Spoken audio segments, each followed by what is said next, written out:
குழந்தைங்க ஸ்கூல் விட்டு வந்தால் ஐஸ்கிரீம் இல்லாட்டி கேக் கேட்பாங்களேன்னு நம்ம முன்னக்கூட்டியே பேக்கரிக்கோ இல்லை ஐஸ்கிரீம் ஷாப்புக்கோ போக தேவையில்லைங்க. வீட்டில் உள்ள பொருளை வச்சு ரொம்ப சூப்பராக இந்த ஐஸ்கிரீம் கேக்கை செஞ்சிடலாம். இது வரைக்கும் நம்ம சேனலை சப்ஸ்கிரைப் பண்ணாதவங்க சப்ஸ்கிரைப் பண்ணிவிட்டு அப்படியே பெல் ஐக்கானை ப்ரெஸ் பண்ணிவிடுங்க. இந்த ஐஸ்கிரீம் கேக் செய்கிறதுக்கு நான் 100 ml அளவுக்கு பாக்கெட் பால் எடுத்திருக்கேன். இந்த பால் தான் நம்மளுக்கு நல்ல திக்னஸ் கொடுக்கும். இதோட 100 ml அளவுக்கு தண்ணி சேர்த்துக்கோங்க. மீடியம் ஃப்ளேமில் வச்சு மெதுவாக கிளறிக்கிட்டே இருங்க, ஆட விழாமல் இருக்கும். கொஞ்சம் நேரத்துலேயே லேசாக கொதி வர ஆரம்பிக்கும். அப்போ 75 கிராம்லேருந்து 100 கிராம் அளவுக்கு சீனி சேர்த்துக்கோங்க. அதையும் நல்லா கிளறிட்டு அதோட எசன்ஸ் ஒரு 2-3 சொட்டுக்கள், வெண்ணிலா இல்லாட்டி பைனாப்பிள் சேர்த்துக்கோங்க. இப்போ இதையும் நல்லா கிளறிட்டு இதோட அகர் ஒரு பேக்கெட், அதாவது 10 கிராம் அப்படியே சேர்க்க போகிறோம். பொடி பண்ண தேவையில்லை. அகரை அப்படியே சேர்த்து ஒரு 15 நிமிஷம் இல்லை 20 நிமிஷம் மீடியம் ஃப்ளேமில் வச்சு மெதுவாக கிளறிட்டே இருங்க. அப்போ தான் நம்மளுக்கு பார்க்குறதுக்கு சேமியா மாதிரி ஒரு டெக்ஸ்சர் கிடைக்கும். சாப்பிடும் போதும் நம்மளுக்கு டிஃப்ரெண்ட்டாக ஃபீல் ஆகும். இப்போ 20 நிமிஷம் கழித்து நம்ம ஸ்டவ்வை ஆஃப் பண்ணிவிட்டு நம்மளுக்கு தேவையான சைஸில் பவுல் எடுத்துக்கலாம். நான் இங்கே கண்ணாடி பவுல் தான் எடுத்திருக்கேன். இப்போது இதில் 3-4 கரண்டி இந்த பாலை ஊற்றிடுங்க.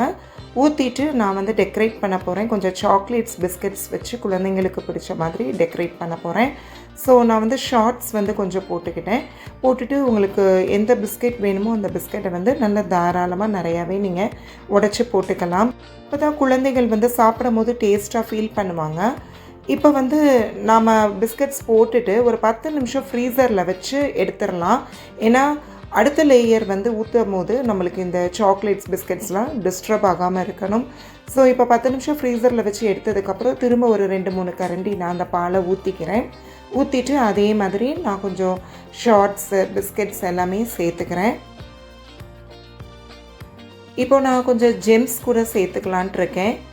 ஒரு லேயரில் ஜெம்ஸ் இருந்தால் இன்னும் பெஸ்ட்டாக இருக்கும். பட்டு ஜெம்ஸ் போட்ட உடனே கொஞ்சம் கலர் கலைய தான் ஆரம்பிச்சிச்சு. இருந்தாலும் நான் 10 நிமிஷம் ஃப்ரீசரில் வச்சு எடுத்துகிட்டு ஃபைனலாக மீதம் இருக்கிற பால் எல்லாத்தையும் அதில் ஊற்றிட்டு அதே மாதிரி ஷார்ட்ஸ் பிஸ்கெட்ஸ் எல்லாமே போட்டுட்டு இந்த தடவை நான் ஜெம்ஸை முதல்ல போடலை.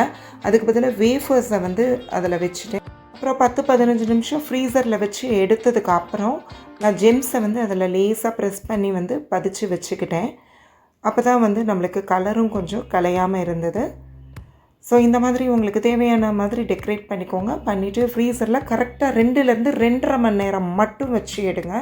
ரொம்ப நேரம் வைக்க வேண்டாம். வச்சு எடுத்ததுக்கப்புறம் இந்த மாதிரி தண்ணியில் வச்சுட்டு நீங்கள் இப்படி கத்தி வச்சு எடுத்திங்கன்னா உங்களுக்கு பாருங்கள் சூப்பராக கையில் எடுக்க வந்துடுது.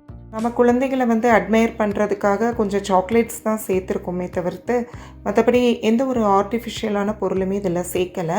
ஸோ அதனால தான் சொல்கிறேன் 2லேருந்து 2.5 hours அதுக்கு மேலே நீங்கள் ஃப்ரீசரில் வைக்க வேணாம், வச்சா ரஃப் ஆகிடும்.